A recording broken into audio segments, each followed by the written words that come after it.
se puede escapar. Carlos Fuentes, hay una novela de Carlos Fuentes que se llama La silla del águila, una de las últimas novelas de Carlos Fuentes, que tiene mucho de ese experimentalismo de Joyce, y así vamos pasando por todos los autores del boom, y alguien, porque el Vargas Llosa de la Casa Verde, por ejemplo, o de cuál es la Conversación en la Catedral Conversación también. en la Catedral, lógicamente, joyciano también. O sea que hay autores que lo reconocen, lo han dicho públicamente, hay otros que sencillamente no lo han dicho públicamente, pero que se refleja en algunas de sus obras. Pero igual que él ha influenciado en muchos, también él reconoce que está influenciado de muchos, incluso de su compatriota, de Oscar Wilde, pero de Aristóteles también, pero de Homero. Y Rimbaud también. De Arthur Rimbaud, pero también de Cervantes y de Shakespeare, de los grandes cuentistas de rusos, por ejemplo, de Chekhov, de León Tolstoy, de novelistas como Dostoyevsky. Es decir, él también tiene de Santo Tomás de Aquino, por supuesto, tiene muchas influencias, y al final es lo que hablamos siempre, uno como escritor es lo que ha leído. Entonces eso, bueno, pues... Cuando se llevó, en la época en que se pretendió hacer la publicación del Ulises, la presentación del Ulises en los Estados Unidos, ustedes recuerdan que estuvimos hablando de Sylvia Beach. Sylvia Beach era la editora que prácticamente siguió a todos esos grandes escritores y siguió a Joyce. ¿En qué época fue la época más activa de Sylvia Beach como editora? Fue la época de las vanguardias. ¿Y acaso no hay en el libro de Ulises de Joyce mucho de vanguardista, en vanguardia en la novela? Porque la vanguardia solamente se ha tratado en el plano de la poesía, pero nunca se ha tratado en el plano de la novelística. Hay un dato que quiero agregar, porque Oscar va a leer ahora, y es que los tres grandes reformadores, o los tres sí grandes reformadores de la novelística mundial, que son Kafka, Joyce y Proust. Joyce y Proust se conocieron un día, pero fue tan brevemente, incluso ellos ni siquiera ninguno conocía la obra del otro, y se montaron en el mismo taxi, y en un momento Joyce abrió una de las ventanillas para fumar, pero como Proust iba al lado y la salud de Proust era tan delicada, tuvieron que cerrarla inmediatamente y Joyce no pudo fumar.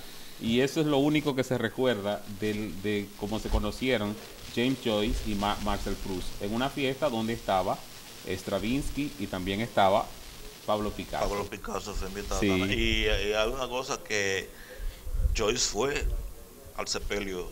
Sí, Joyce asistió. Sí. Al sepelio de Marcel Proust. Joyce estuvo también, porque es muy característica la imagen de Joyce, con su bigotito, sus gafas redondas y su sombrerito de esos planos Panamá. Pero parece que él, yo creo que durante la Primera Guerra Mundial, al final de la Primera Guerra Mundial, él tuvo una seria dolencia ocular que casi lo deja ciego. Entonces desde siempre es característico el asunto de sus gafas. Bueno, escúchame, Oscar, la editorial Origen, que hizo la publicación de grandes obras universales por los años 83, 82, 83, 84, 85. Estos libros venían con una revista, con un fascículo. Cada libro venía con un fascículo. Ahí se publicó La servidumbre humana de Somerset Maugham, ahí se publicó La condición humana de André Malraux. Bueno, se publicó prácticamente Neruda, todo el mundo. Entonces, en ese fascículo sobre Joyce, para dar la imagen de la importancia que le daba Joyce al sexo, y hay cartas en las cuales Joyce prácticamente se torna obsceno, carta que le envía a su mujer Nora, que luego fue su esposa 30 años después de casado. Aparece Joyce en una, ¿cómo se llama? Caricatura. Algo así. Pero no es exactamente una caricatura, es un dibujo. Una viñeta. Un dibujo. Aparece Joyce desnudo, con los lentecitos, así como lo que tiene Oscar, desnudo, aplastado, y delante aparece Nora, desnuda también boca arriba. Es una imagen sumamente cruda que me hizo leer en ese tiempo Retrato del artista adolescente. No conocía a Joyce, había oído hablar de Joyce, pero no lo conocía como escritor. Pero al presentar esa imagen, ese fascículo de esta editorial, me di cuenta de que estaban hablando de un verdadero artista. Hay una carta o una parte de una carta que leí que le manda a su mujer, y él mismo le recuerda cuando abría la puerta y le veía con los pesados o los grandes muslos abiertos y la cara sonrojada, es decir, contando ciertos detalles íntimos. No, hay intimidades en una serie de cartas que ellos escribieron que yo no entiendo cómo los hijos y los descendientes de Joyce permitieron que esas cartas se conocieran, porque son extremadamente íntimas. Algunas son obscenas, pero realmente pornográficas, pero nos ayuda a los estudiosos a conocer la obsesión que tenía Joyce con su esposa. Y otra cosa también, Joyce se enteró, pero eso fue en 1909, cuando él regresó a Dublín a darle a conocer sus niños al abuelo o al padre. Él se enteró de que Nora había tenido un novio al mismo tiempo que él.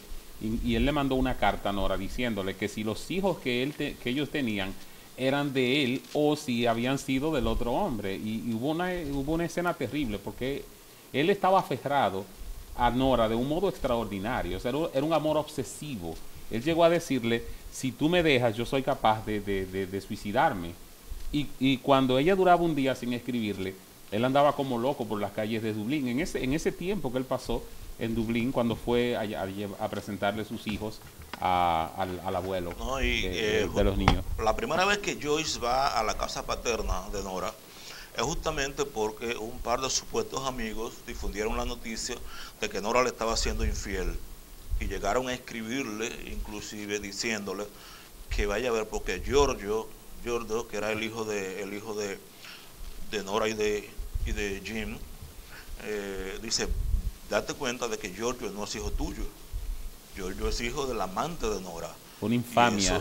Y eso yo es que tenía tendencia a la esquizofrenia, porque Carl Jung, que su hija... A Lucía. A Lucía la llevó Joyce a donde Carl Jung, el famoso psicólogo, psiquiatra, y para que la examinara. Y cuando examinó a Lucía, leyó la obra de Joyce y entonces dijo, no, lo que ella tiene es una herencia. Este señor también es esquizofrénico. Sí, sí. Lo que pasa es que él disimula su esquizofrenia con ese mundo fantasioso de la literatura.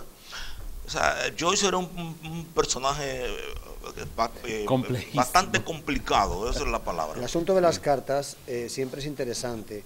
Cuando estoy en conferencias con grandes investigadores de historia, siempre coinciden en que les gusta husmear siempre las correspondencias, porque las correspondencias, cuando las hacen, supuestamente lo va a leer solamente la persona interesada, entonces se desnudan.